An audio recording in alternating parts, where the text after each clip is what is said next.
Hello, or welcome back to Smileys. We're continuing our discussion of chapters 7 and 8 of Forge of Darkness by Stephen Erickson. I am joined by Maura. Hello, Maura. Hi, Lee. How are we doing? Pretty good. If you haven't checked out our summary episode, which should be like an hour, 20 minutes long, it was ridiculously long. I don't know why we made it that long. It's like really big chapters. So we'll try to keep this one slightly smaller so it doesn't get too ridiculous. On that note, before I go on a tangent about philosophy, do you have anything to bring up specifically? We're just jumping into the discussion right away, right? Yeah, I guess. Because I was going to say, we know exactly why it went so long, because we are idiots and we don't know how to summarize things. Yeah. The whole thing, if you think about it, your whole chapter 7 could have just been Hunral goes to Karkaras and Farrer and Triss meet Caplo and Resh, and Sharinas and Tulas find his dead dragon, right? That's the gist. That's it. Yeah, that's all that happens. Yeah. And it took me 3,500 words to write that. So. Yeah. You know what, actually, even though this is a discussion episode, I think it's fair to have a small, like this, Yeah, sure. like a 3-sentence, 4-sentence recap, because what if people are listening directly to the discussion and skipping the summaries? Yeah, that was your 3 to 4 sentence recap. Unral goes to Gorganas. Triss and Farrer are marching and they find Caplo and Resh. Hagamandra and Sharinas find a dead dragon and the corpse of whatever killed Finara's horse, and that's it. And then chapter 8 is Arathan doing his thing. Hasn't been smitten. No, see, you're going more sentences. No, it's all Hout and Korea find Karish. Sech and Errastas have killed Karish. Grizzin and Caladan have met. Wait, there's one more. What's it? Arathan and Fenner have to break up because she's pregnant. See? It's going to say that you just said Fenner as well, so I'm not the only person who made this mistake. You know what? No, you should not notice your mistakes. So true. So anyway, that's the 2-minute recap. So now we're gonna get the discussion proper. So do you have any points you want to bring up before I get into the thick of things? The first point I've written down is like you heard of winter is coming. Oh God! I told you. Don't be scared. I just written down that the equivalent in this world is the Vitr is devouring. Oh my God! It's not coming. Like it's just devouring the land, with each wave it's like eating away the land. So. Yeah. This is a natural threat we have for this world. Oh, did you mention spoilers all? I think we better put it somewhere in the title. Yeah. Because I was going to bring up God is not willing. Sure. In which the climate disaster there is that when the ice breaks. The winter is coming. No, floods came. I don't think winter came there. They just got floods. Winter came and went, and now after it went, now we have a problem. But we're getting off topic. But this is a climate disaster here. It's Vitr. And that was my first point. Do you have anything else? Please have some serious talking points about the Vitr. So, okay, what I brought up what I brought up on the summer episode, which I couldn't elaborate. God damn it, whatever. What I couldn't elaborate on the summer episode is essentially, Triss claims that the Vitr can only destroy, and okay, you probably don't remember this, but take my word for it. In the next chapter 9, Triss brings a vessel of Vitr into the Chamber of Night with which to sanctify Mother Dark. Now, if we are to take Triss at her word that Vitr can only destroy, what she did sought to destroy Mother Dark, but we know that she didn't because she sought to redress a balance which Draconis, because he's an idiot, broke. Thus, But to restore balance, wouldn't destroying Mother Dark achieve it? I guess. Yeah. But the other thing which I wanted to bring up is because I said that Triss is factually wrong on the things. One of the things is that she says that her purpose is her own, And we know that it isn't because a force is driving her. Now, that force is not necessarily what we would accompany with meaning or like a purpose or whatever, but the point is she doesn't have free will in this particular case, at least not entirely. Excuse me. Yes. Excuse me. Yes. Why doesn't she have free will exactly? Because it's it's complicated when we get into aspects and stuff, but like the point is she is being forced in some manner. Because we have had these arguments before. We have discussed this exact thing before. Okay, we have probably. Yes. Yeah. And it all came down to Errastas, how he doesn't have. I just like hearing people accept that yes, it's in his nature, in the errant's nature, to behave that way. He doesn't have free will. I'm sure he is being forced somewhat, but we have seen other people like actively resist it. But the point is, Triss doesn't remember shit, so she probably can't actively resist anything because she is being forced, so to speak, to do this. Alternatively, maybe I'm just spouting bullshit here and I don't know what I'm talking about. So I lost my train of thought of it. But the point I wanted to get to is Triss makes some fairly interesting notions about like purpose and meaning and whatnot, and I found them interesting because, as I said, she's wrong about a lot of things. And on the one hand, I wonder if she's lying because does she truly remember nothing at all? Like. And if she does, okay, how does it play out later? And if she doesn't, if she does remember a few things, what is she playing at? Is she really just a redresser of balance? Like, is it just, Draconis offset the balance, I'm gonna fix it? We're obviously going to get much deeper into this later, because in the next episode, Centaura happens, and Triss magnifies everything, and like resurrects the Reaver God. I think it's both. Oh, do you think the same plot continues across 2 chapters? Which is a bit odd. Yeah. On the one chapter, Triss resurrects the Sheikh God, which we're going to get to because that is fascinating. And on the other is the I don't remember, is the sanctification of the temple and like whatnot. But we'll get there. Right. Other than that, Triss meets with Caplo and Resh is, according to Farrow, in a way, a bit of a bitch. Like he's a bully. He's a very derisive, very sarcastic dude. Yeah. No. Yeah. But oddly enough, so this is the interesting bit about the Sheikh, both of them, because on the one hand, Caplo is an arrogant, slippery bastard of a guy. Right. But you can't exactly dislike him too much because he does things that are probably not great. Okay. But he doesn't seem too cognizant of like what he's actually doing because he is political and he's looking at this from a political lens. Well, like Resh is looking at this whole thing from, dude, she is a god. A god is watching among us, and like you're trying to think, okay, how do I make this work for my advantage? But unlike someone like Ral, who is strictly motivated by his self-interests, Caplo doesn't seem to be motivated by like how he thinks and what he wants, but more so what his higher grades, like what Shakanta wants, what the Sheikh want. We'll get to that more in the next episode again because the Sheikh get more stuff. But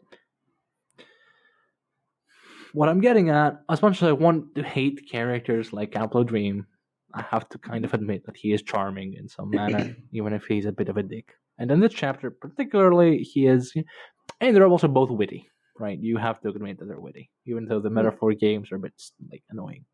They're witty. They're interesting. They're fun. No, but all these days, I thought you were a huge fan of Caplo, and I'm surprised to hear you call him like the slippery bastard and all that. I did not know. So all those were like frustrated texts. They were not like because you like Caplo. No, I find it hilarious that like chapter 16 of Fall of Light is like the big thing with the Finnist, and then chapter 18 comes along and then like Caplo tries to kill Draconis, and it's like, and Draconis like super nonchalant about the whole thing. Like Caplo is like, no highborn poetry to ride your last breath, Draconis. I can't be bothered. And they just like set up on one another, and Okay. it's just like it's so nonchalantly treated by the Diegesis. Like Galan's like, oh yeah, whatever. Draconis is no real danger. He's like too badass for this. He's too giga chat for this shit. Yeah. And then like Capello assembles back while having lost like 5 of his divers forms, and then he's bleeding everywhere. Like, oh fuck, I should have thought of that. And then just staggers out of the room. So not even Galan takes Capello too seriously. Yeah. He's not like Hunral, who's like an actual antagonist. Capello is more of a side character, doing his own thing. So you're kind of not meant to hate him.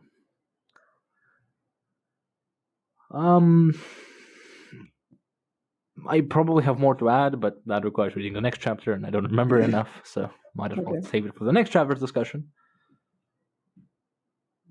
Which brings us back to, the boys, so Arathan, and more like, I'm just gonna shove Arathan aside for a little bit, and I want to talk about Grizzin.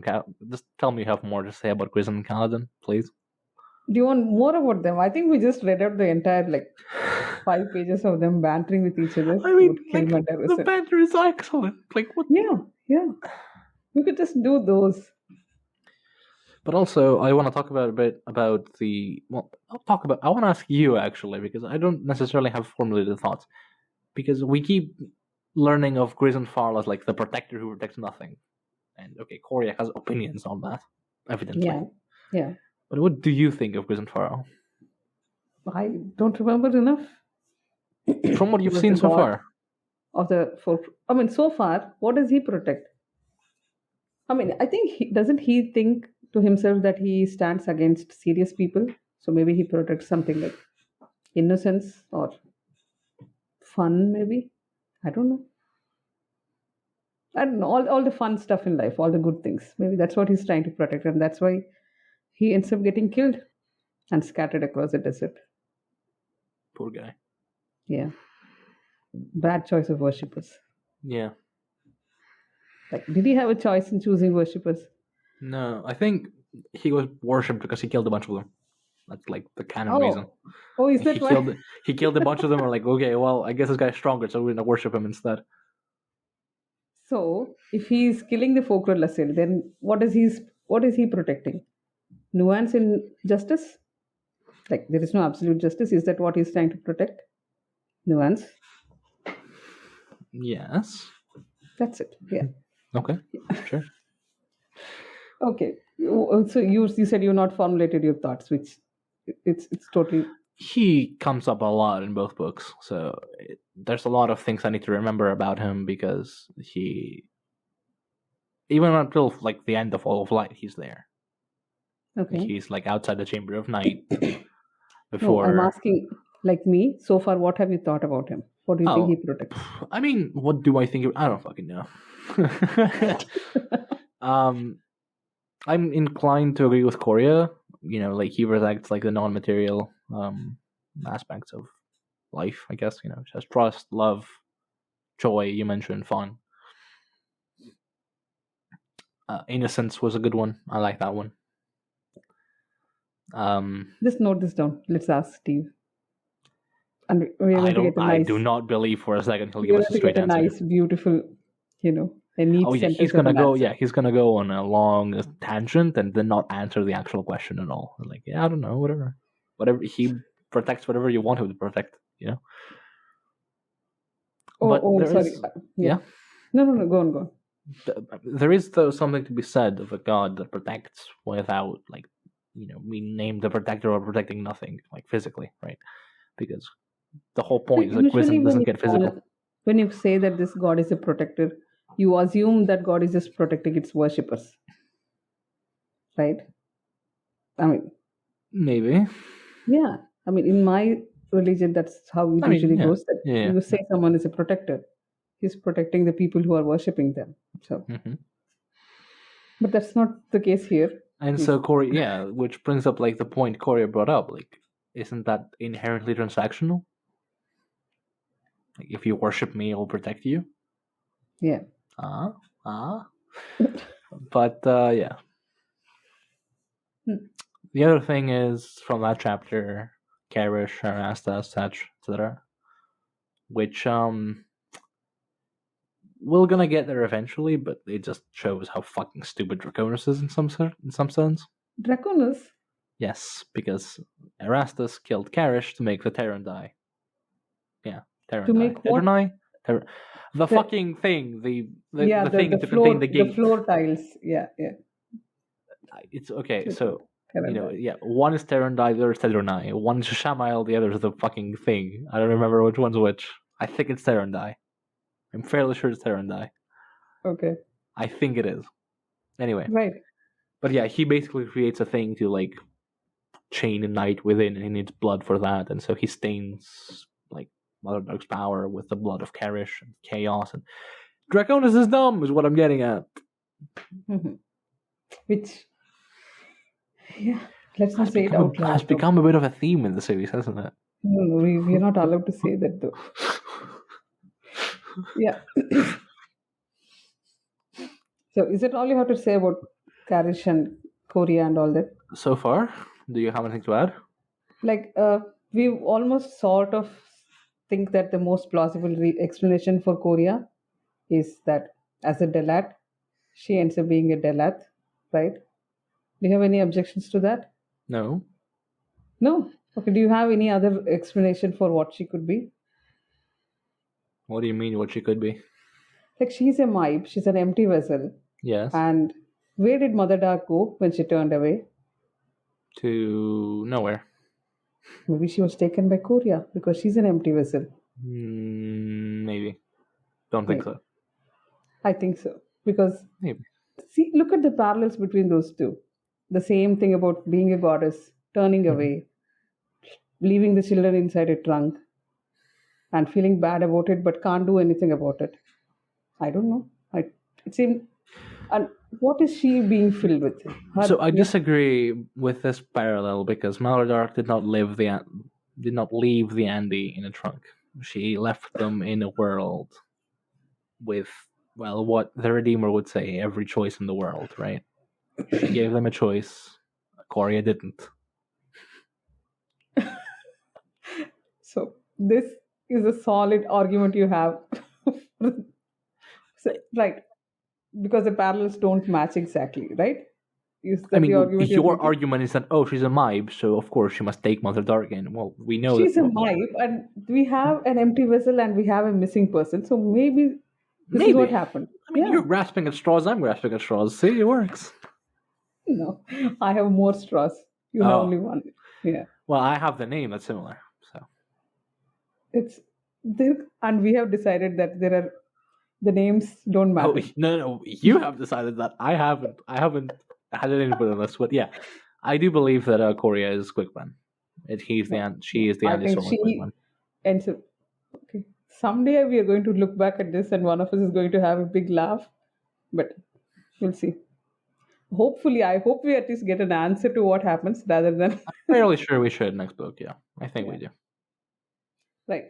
So that was about Korea. Anything more about these people? Anything about the Lord of Hate? I mean, we know who he is, right? So yeah. Oh no, about the civilization ending and. Oh God, I don't know. Like, I thought you would enjoy this discussion of civilization. A lot of people have a lot of different inputs on this matter, and the one I'm inclined to agree with most is Farrer and Caladan, because you have on one hand Sagander, who like exalts civilization as the best thing to ever happen, and because we're inherently superior, and so we're civilized beings because of it.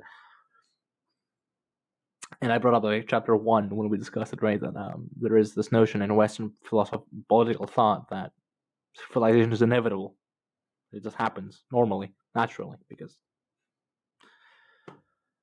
the giant could obviously reject that and say, no, actually, you do not need a civilization to move forward, or rather, you shouldn't move forward, because forward is an inevitability and it is dissolution. And we say, no, fuck you, fuck your dissolution, we're not going anywhere.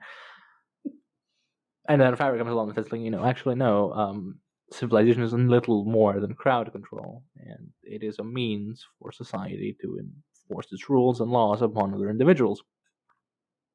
And of course, Farrer would say that she is a warden of the Outer Reach. She lost her entire family. She is an outcast, a misfit.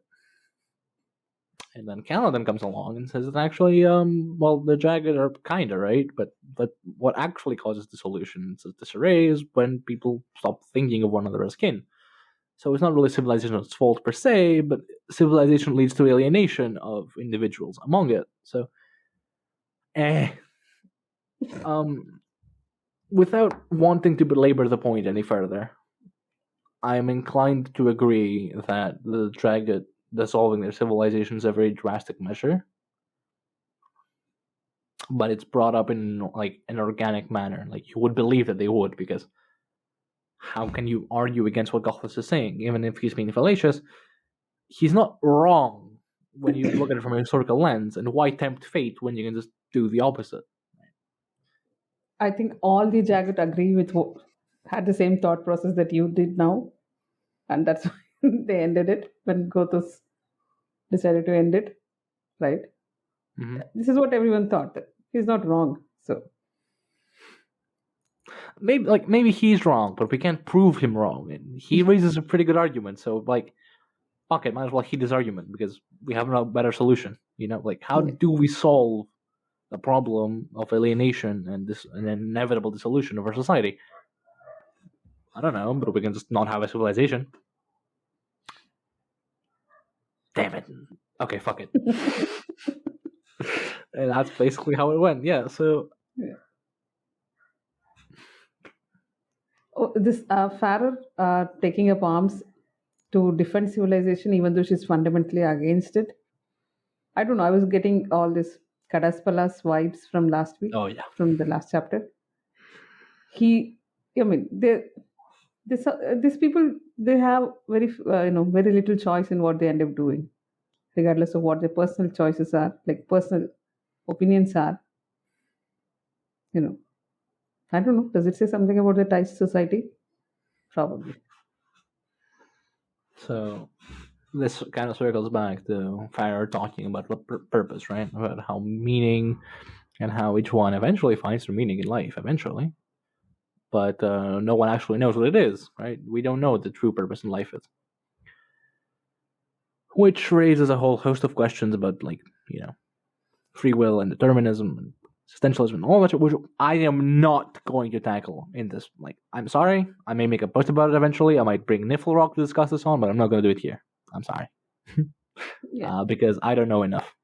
And I don't want to embarrass myself while also leaving more into the conversation. So I'm going to rephrase and say that yes, it absolutely does have something to say about Thai society because it's fucked. I mean, one exhibit of this is Kagamandra and Farrer's betrothal, right? That they are betrothed together because, on one hand, Kagamandra needs a reward for his service.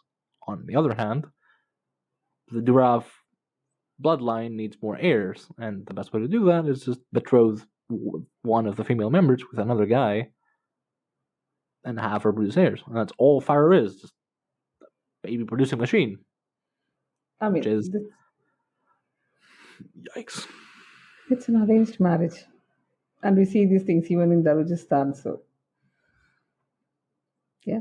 Yikes. The thing is, I don't know who was it. I think Sharina has a comment about that the way Farrer is being sacrificed is to put an end to such sacrifices in future, because once they have enough justice, this type of political marriages will be broken, but she has to be sacrificed for this to happen. I have I don't remember who said that, because I think it was Sharina's. I feel she's the only rational voice we've heard so far, so I'm willing to assume it's her. Is there anyone else who has neat thoughts about such things? I don't remember who said this, because I remember the quote exactly that you mentioned. Fuck me, I don't remember if it's Ral or Ilgas or Hadaspala. No, it's a not lot the of guys. People have these sort of thoughts, It's not the guys. That justice will come eventually, but some people need to be sacrificed for it to be. I mean, in those terms, it should come up in different variations of that. But yeah. So it could be Sharina's. I can see the point that it might be Sharina's. It could be Finara too, but I think it is Sharina's. I don't remember. It was from a chapter or two ago, but I don't remember who said it. Yeah. About Sharina's, what does she end up becoming? Which sister is she? She's not. You know what I'm asking. Sukul Ankadu. What is Yeah. she? Dapple. She is both, presumably. She is Leosin and Andy. And purportedly a child of a Cirque, though that doesn't track either. No. Do not. Please. I don't want to know who is the child of what. I So, really yeah, don't care. we I just have. want to know she's Dapple. Is she worshipped by Edur or do they hate her? Yes. No, they. Well. So. This is what I'm not clear on that. Like, what exactly? They hate Manandor. I'm very clear on that. They hate the dusk. Clear on that. No, they don't But, hate. So, okay. So they but either Dapple have. they call fickle. Hold up. Can we please. Sorry. One second. So, Yeah. okay. So, in Edur mythology, we have Father Shadow and his 3 daughters, right? So, Sabandari, who is being worshipped, Menandor, who is Leosin, and they know she's Leosin, but for some reason she's still daughter of Sabandari. She's Sister Dawn, and they fear her. Oh. There's Shaltatha Lore, who is Sister Dusk. She is Eater. She is worshipped by the Eater because no shit, nepotism. And she's allegedly imprisoned in an Azath house, which had been tides. Not allegedly, yeah, she is. And then there's Shukul, who is Dapple, fickle, and basically she's like the Eater equivalent of the Sheikh, or like the Twilight thing.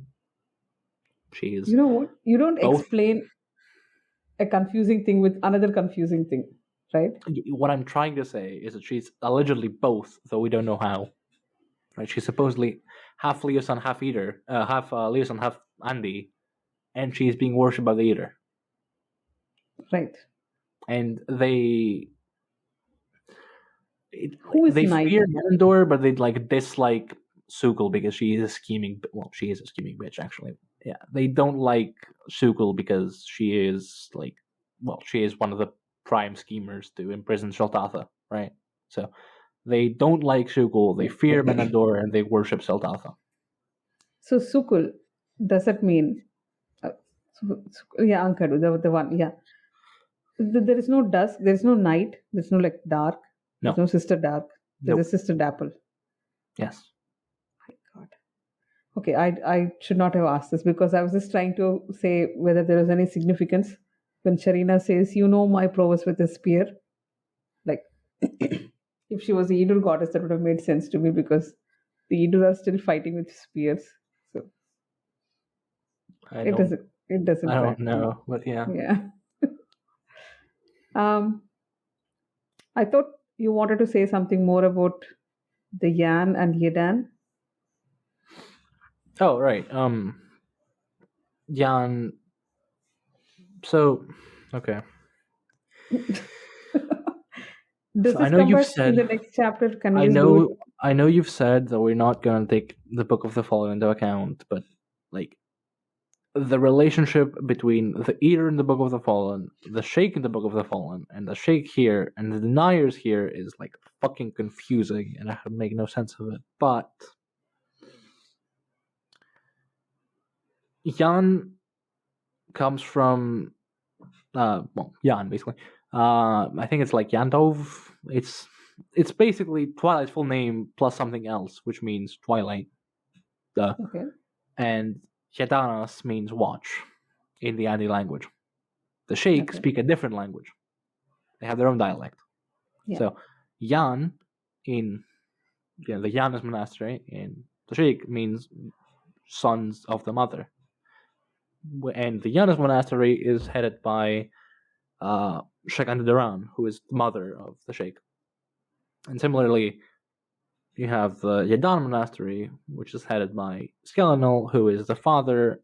They're the daughter of the father, right? And so you have the Yan, who are exclusively male, and the Yadan, who are exclusively female. Right. And they don't track at all with what we know of the Sheikh in the Book of the Fallen. At all. Okay. Zero. There is no gender separation in Book of the Fallen between these two. I don't know. Are there any monasteries there? No. No. The Sheikh are just They're just people. Oh god, like what the fuck even are the Sheikh in the Book of the Fallen? I don't know. They're amalgamation of people heists. With some warlocks. Stupid. What happened? They're an amalgamation of like different Theist. and they're basically all different. Like the only exception I can think of off the top of my head is like Leosin, but both Jan and Yadan have Andy blood, but a lot of the Sheikh have Eater blood, and they're like commanded by the Prince of the Eater. The point is, whoever they are, whoever this group that ends up becoming the Sheikh is, they're probably at least on some level very different from the Sheikh that we see here. Right. And that's the deal here. So that's about as much as about as far as I'm gonna go. About the Sheikh. Yeah. Do you have anything more? I was talking about, I think, was Rent, right? About what? About like Rent? red flags and how, if you've read an Erickson novel before, this guy's not gonna make it. Oh, is that what you were trying to say? That he has a family, so it's. And this is why I was so annoyed when Relish survived. Yeah, no, Orange is not making it through this book. Right. Even in Forge? No, in Fall of Light. Yeah, no, he doesn't forge. He doesn't forge. Oh, okay. Good Because to know. the border swords take a stand against Honral, I think, and then he just wipes them. Hmm. Yeah, we're gonna get later on, like when Honral starts murdering everybody in Court Galane. It's gonna be great fun. Okay. So, because we're getting 30 minutes, do you have anything more to add about anything else, another group? I don't think so. Our summaries have been pretty extensive. I don't think we leave much for the discussion, which is good. So, thank you. Thank you. So, super short. Thanks for listening. Thanks for your time, Lee. Thank you, Maura. So, next time we'll be back with 9 and 10. 9 and 10. Yep. Yeah. So, Good night. hope to see you there. Good night.